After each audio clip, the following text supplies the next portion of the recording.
Alright, so, first of all, totally unscripted. I don't know what is going to come out of my mouth, not like I ever did in any of my other videos. I don't know if this is loud enough to be heard, but whatever. I kinda can't get comfortable.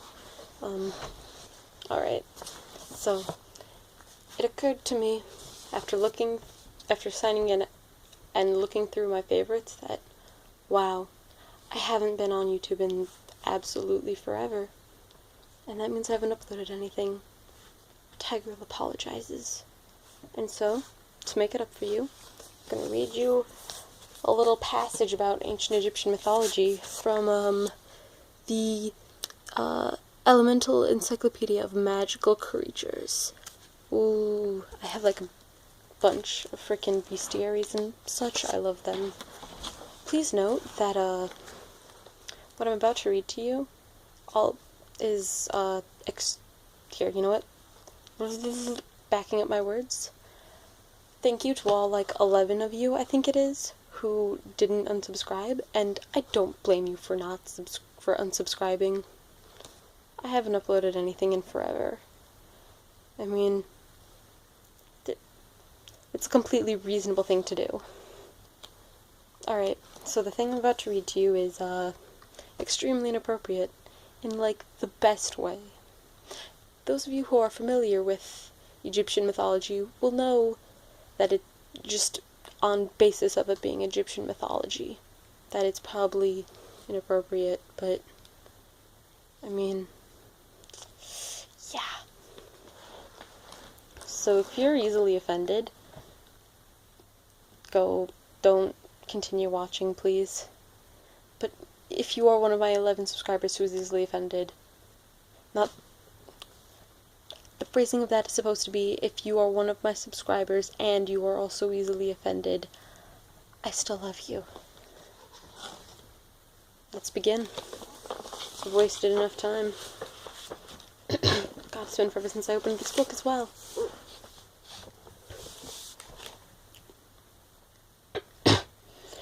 Osiris brought great and enduring civilization to the people of Egypt and married the beautiful Isis, whom he made regent in his absences, thus causing Set to grow resentful and jealous. With the help of 72 allies, Set created a banquet to honor Osiris, who he invited to view his beautiful chest of cedar wood, inlaid with ivory and ebony. Everyone was amazed at its craftsmanship, and Set offered to give it to the one who fitted therein. The guests each tried, Cinderella slipper fashion, because, you know, that was a thing in Egypt, to accommodate themselves into the chest, but only Osiris found that it fitted perfectly. As soon as Osiris was inside, Set and his henchmen closed it up and sealed it with molten lead, tossing it into the Nile. The chest floated up the coast of Lebanon, where it was enclosed by a tamarisk tree that grew up tall.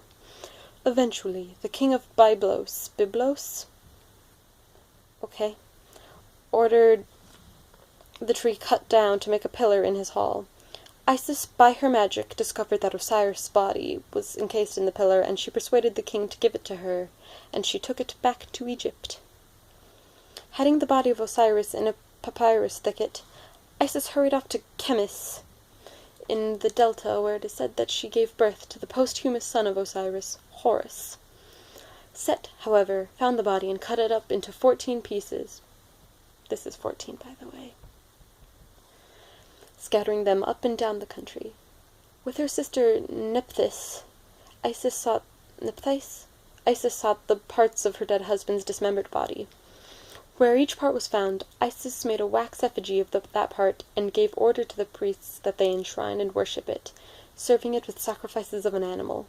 Each facsimile was treated as if it were the actual body part.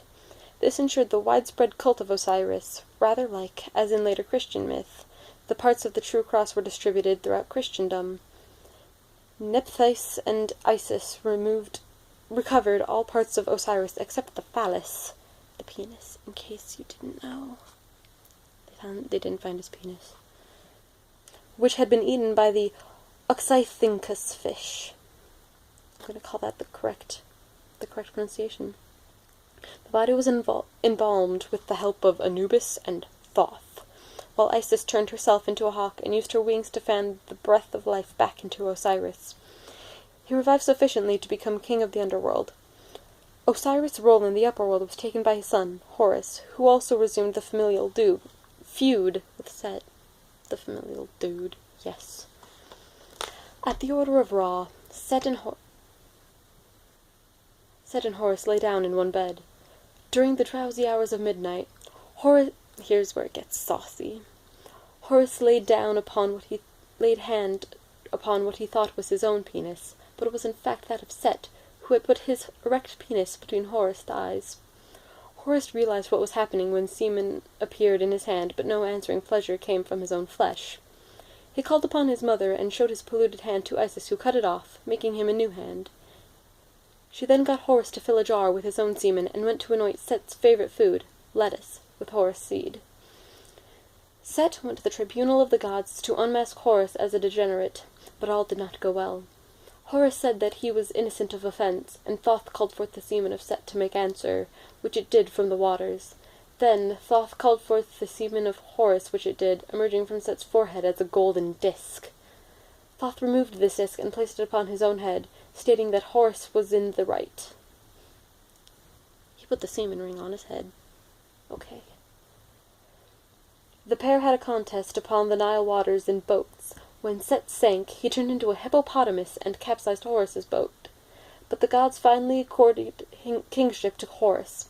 Set was then banished to making thunder and causing fear in men's hearts. And that, my children, is a story. A wonderful story. About frickin'...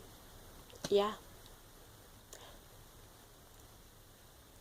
So, you know, all those ancient Egyptian style Yu-Gi-Oh fanfics that you're like, oh, this is so terrible. That would never happen. Just think back on this. Just think back on this. I love you.